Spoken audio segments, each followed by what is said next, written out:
আপনার এই আলোচনার সমালোচনার আগে আপনাকে কিভাবে আপনার আব্বাকে কিভাবে শহীদ করলো, কোন কায়দা তারা আসলো ষড়যন্ত্র নিয়ে? আমার আব্বাকে কিভাবে শহীদ করছে শুনবেন আপনারা? এটা বলি, হ্যাঁ একটু শোনেন।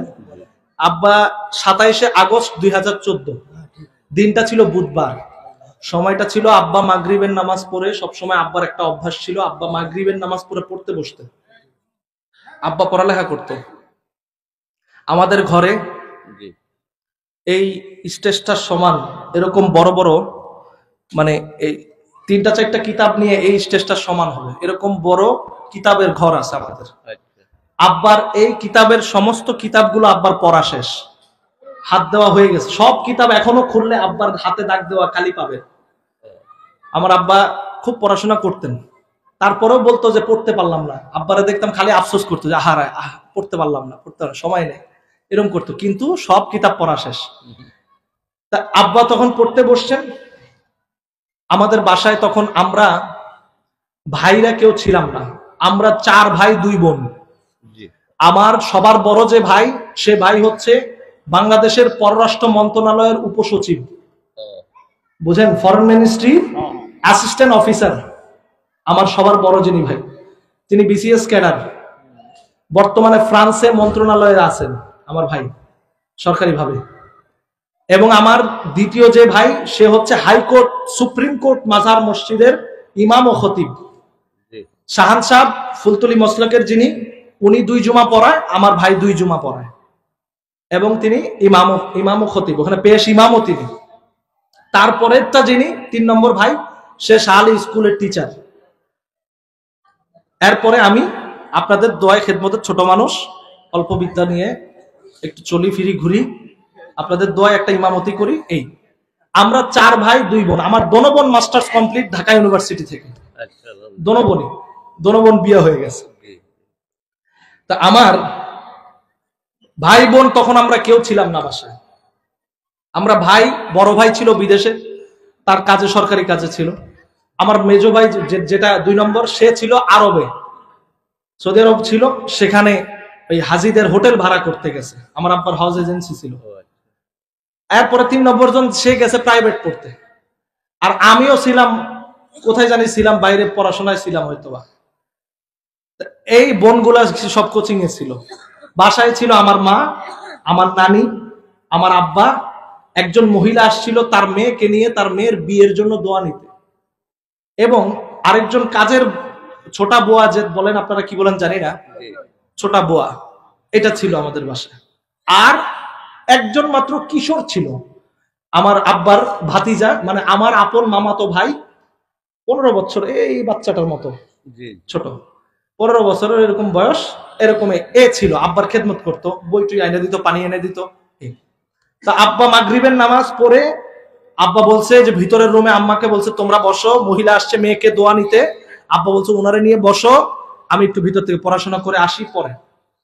এখন পড়াশোনা করতে গেছে যখন, এমন টাইমে প্রথমে 7-8 জন লোক আসছে। প্রথমে এসে বেল দিয়েছে, কলিং বেল চাপছে, দরজা খুলে দিছে। আমাদের দরজা ছিল এরকম, এইরকম, এই দরজা দিয়ে সরাসরি ডাইনিং রুমে, বেডরুমে যাওয়া যাইত। আর এই দরজাটা দিয়ে ড্রয়িং রুমে, যেখানে মেহমানখানায় বসতো, এই দরজা খুলে দিছে, সরাসরি দরজা এটা খুলে দিছে আমার মামাতো ভাইটা। তার বর্ণনাটা আমি আপনাদেরকে শোনাচ্ছি, আমরা তো ছিলাম না, তার বর্ণনা।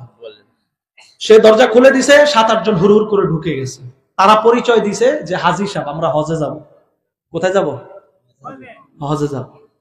তারা কিন্তু বলে নাই আমরা বিধর্মী মারতে আইছি, তারা কিন্তু চোর বাটপার পরিচয় দেয় নাই, পরিচয় দিছে কি? হাজি সাহেব। বলেন না কি?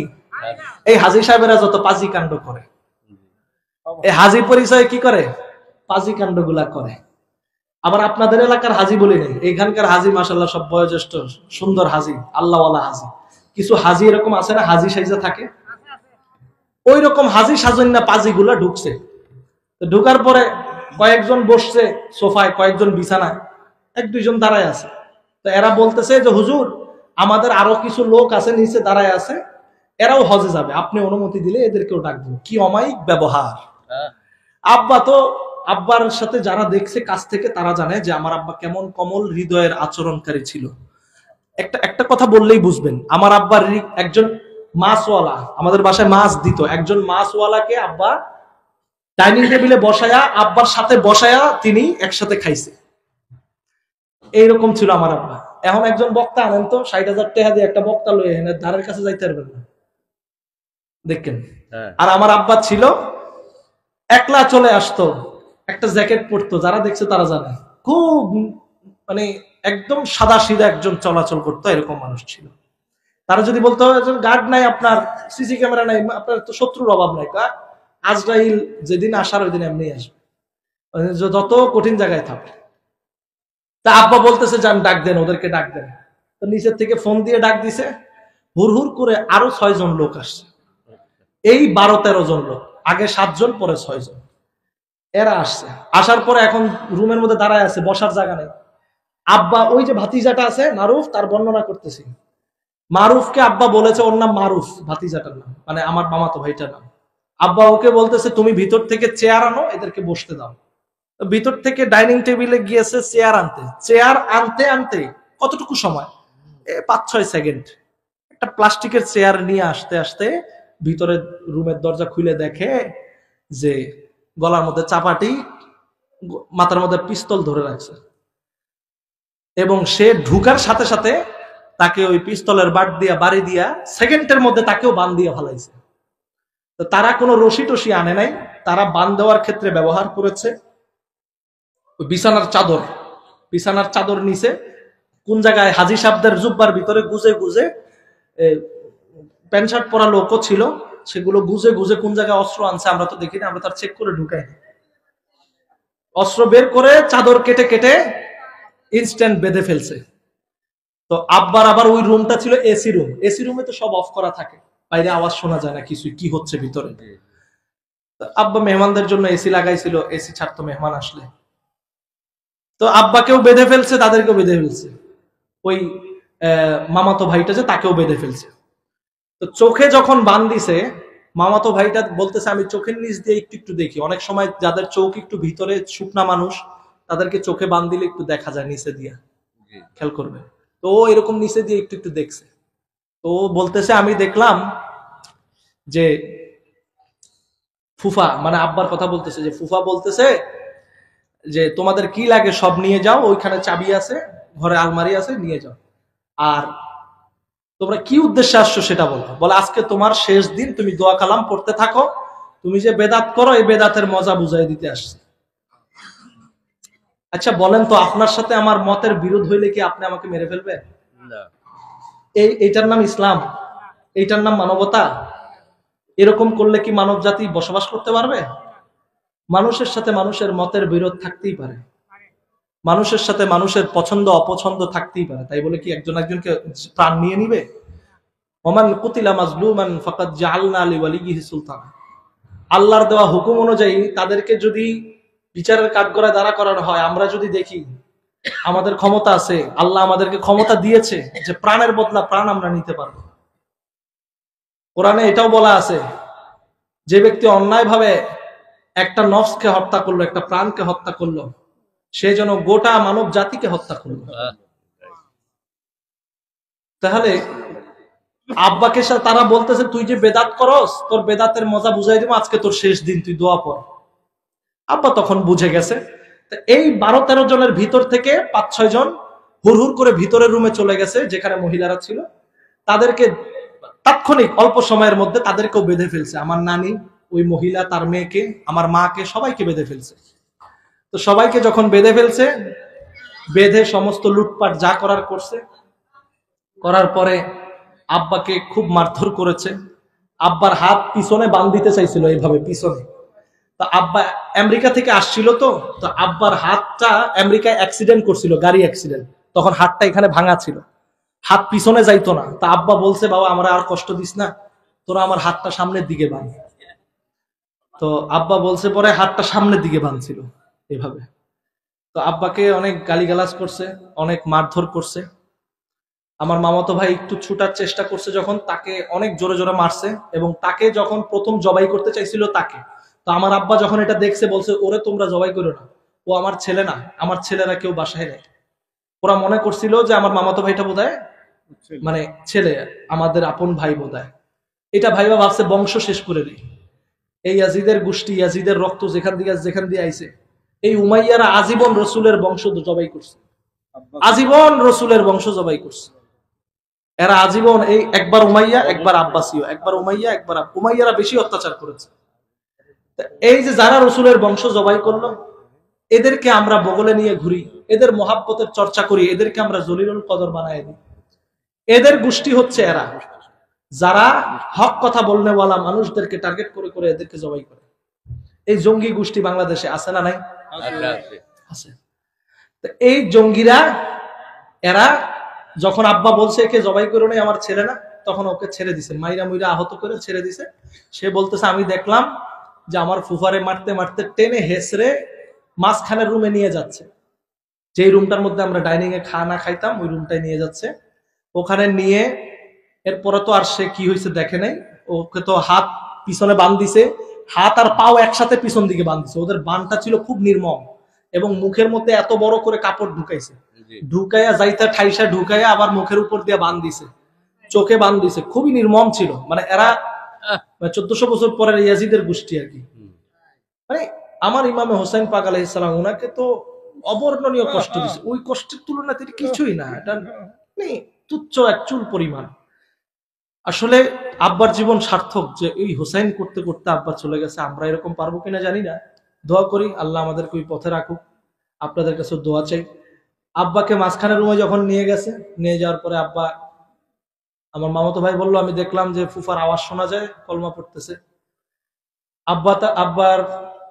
আব্বাকে প্রথমে, আব্বার পাগড়ি ছিল অনেক লম্বা, 22 হাত পাগড়ি ছিল আব্বার। আব্বা লম্বা পাগড়ি পরতো, আর যেগুলো নামাজের পাগড়ি ওগুলো ছোট ছিল, 7 হাত ছিল, 7.5 হাত নামাজের পাগড়ি যেগুলো। তা আব্বা 22 হাত পরতো মাহফিলের পাগড়ি। ওই পাগড়ি আলমারির ভিতর থেকে এনে আব্বার গলায় পেঁচাইয়া দুইজন দুদিক থেকে টাইনা ধরছিল। ক্রাইম সিন যেটা বর্ণনা দিছে, ক্রাইম সিনের বর্ণনা বলতেছে। ক্রাইম সিন বলছে যে আমরা তো মানুষের হত্যার 1 ঘন্টা বা 2 ঘন্টা আগের পরিস্থিতি এবং পরের পরিস্থিতি বলতে পারি, আমাদের এটা অভিজ্ঞতা আছে, আইডিয়া আছে, কারণ কিভাবে তাকে মারা হয়েছে আমরা দেখলে বুঝতে পারি। তো তারা বলতেছে যে ওনাকে আগে 2 পাশে গলায় রশি ধরে টানা হয়েছে, তারপরে আব্বাকে খঞ্জর ছুরি দিয়ে বুকের মধ্যে এই বাম পাশে 2টা ঘাই দেওয়া হয়েছে, আঘাত করা হয়েছে, 2 বার ছুরি ঢুকানো হয়েছে এখানে। আব্বার এখানে 2টা ছুরি ঢুকানোর দাগ ছিল, ঠিক বাম পাশের বুক বরাবর, এই হাড্ডিটার 2 আঙ্গুল নিচে এখানে। হয়তো মানুষ তো নফস, তো বেরোতে তো ছটফট করবেই। আব্বা হয়তো যখন 2 পাশে ফাঁসি দিয়ে টান দিছে, ছটফট করছে, তখন ঘাই দিছে। ঘাই দেওয়ার পরে আব্বাকে জবাই করছে, এপাশ থেকে এপাশ জবাই করছে। আব্বার মাথা আলাদা করেনি, কিন্তু মাথা লেগেছিল চামড়ার সাথে। তো খুবই নির্মম ছিল এবং অত্যন্ত বর্বর আচরণ ছিল, এটা বলার মতো না। তো আপনাদের কাছে এই জন্য ফরিয়াদ করব, সেই বাবার সন্তান আমরা, আর তারই ভালোবাসায় আপনারা আমাকে সিক্ত করে এখানে দাওয়াত করেছেন। আমি অধম অযোগ্য এখানে বসা। আপনাদের কাছে একটাই আবেদন নিয়ে আমি এসেছি, আপনারা আমার রসুলের গোলাম হয়ে যান, আহলে বাইতের গোলাম হয়ে যান। যেমনি ভাবে রসুলের গোলামি, আহলে বাইতের গোলামি করতে করতে আল্লামা ফারুকীকে যেমন ইতিহাসের পাতায় মনে রেখেছে, আপনারা নবীর গোলাম হলে আপনাকেও মনে রাখবে, আপনাকেও মনে রাখবে। বিশ্বাস করেন এটা? হযরতে এইটার কেস মামলা যেটা চলতেছে, এটা জানি না কোন পর্যায়ে আছে, তবে এটা প্রশাসন ভালো জানে। আশা করি আপনারাও আশা করেন যে এটা বিচার হবে ইনশাআল্লাহ। এটা কেউ ধরা পড়েছে কিনা এখনো আমরা ওইভাবে নির্দিষ্টভাবে জানি না, কেউ ধরা পড়েছে কিনা। একবার শুনেছিলাম যে ধরা পড়েছে, কিন্তু ওইটা বিচ্ছিন্ন একটা ঘটনার সাথে জড়িত, জঙ্গিবাদী ঘটনার সাথে জড়িত গ্রেফতার হওয়া আসামি, হয়তোবা মানে কোনোভাবে এটার সাথে ক্লু আছে, এই হিসাবটা আর কি ধরেছে। কিন্তু অরিজিনালি তারা হত্যার সাথে জড়িত না, অন্যভাবে জড়িত, কিন্তু তারা জানে। এক জঙ্গি তো আরেক জঙ্গিকে চিনে, বিষয়টা হচ্ছে এরকম। যাই হোক, আমার আব্বার জন্য একান্তভাবে দোয়া চাই, এবং আমার মা বেঁচে আছে, আমার মায়ের জন্য দোয়া চাই, আল্লাহ যেন তাকে খিজিরি হায়াত দান করে। আমার একটাই সম্বল মা যতদিন আছে আমার ঘরে বেহেশত আছে। প্রত্যেকের ঘরে যাদের মা আছে, মায়ের কদম তলা একটা করে চুমা দিবেন, বেহেশতের দরজার মধ্যে চুমা দেওয়া হবে। মায়ের কদম তলায় চুমা দিবেন, আল্লাহর আরশে চুমা দেওয়া হবে, খুশি হয়ে যাবে। মায়ের কদমটা বুকে জড়ায় ধরবেন, কোনো ফতোয়ার দরকার নেই বাবা, ওই কদমের তলার মধ্যে বেহেশত। মায়ের কদমের তলায় কি বেহেশত। যার মা আছে ঘরে, মাটারে বুকে আগলায় মাথায় তুলে রাখেন, ওই মায়ের কান্দে নিয়ে নিয়ে ওয়াইজ কুরুনি আপনার আমার গুনাহ মাফ করাইছে। মনে রাখবেন বাবা, মা এমন জাতি যেটা বলা অসম্ভব। এই মায়ের খেদমত করেন, আমার মানুষের সেবা করেন, দুস্থ দুঃখিনী মানুষের সেবায় নিয়োজিত হয়ে যান, যেটা এই দরবার শরীফের শিক্ষা। এই দরবার শরীফের দুইটা শিক্ষা, মানব সেবা আর প্রেম। মনে রাখবেন, প্রেমিক হয়ে যান। প্রেমিক হয়ে গেলে তামাম পৃথিবীর সমস্ত ফতোয়া প্রেমিকের পিছনে দৌড়ায়। মনে রাখবেন, প্রেম যেদিকে ফতোয়া সেদিকে। হ্যাঁ, প্রেম কখনো কারো ধার ধারে না। প্রেমিকের কোনো আদালত নেই, প্রেমিকের কোনো আইন নেই, প্রেমিকের কোনো কাঠগড়া নেই, প্রেমিকের কিছুই নেই। প্রেমিকের আছে আল্লাহ, আল্লাহর রাসূল আর আহলে বাইত। বাবা, প্রেমিক হয়ে যান। 2 নম্বর, মানব সেবায়, দুস্থ গরিবের সেবায় জীবনকে কোরবান করে দেন, আমার আল্লাহ খুশি হয়ে যাবে। এই ফরিয়াদ, এই দরবার শরীফের এই কথা, এই দাওয়াত আপনাদের কাছে রেখে আমার অগুছালো, সংক্ষিপ্ত, অসমাপ্ত এবং আমার কথায় যদি কেউ কোনো শব্দে বা কোনো কথায় আচরণে কষ্ট পেয়ে থাকেন, আপনাদের কাছে আমি আমার আচরণের জন্য ক্ষমা চেয়ে ছোট মানুষ হিসেবে আমি এখানেই আমার বক্তব্য শেষ করছি, বিদায় নিতে যাচ্ছি। আমি সাহেবজাদা হুজুরের কাছে এখানেই বিদায় নিতে যাচ্ছি। যদি অনুমতি দেন তাহলে আমি এখানেই শেষ করবো ইনশাআল্লাহ।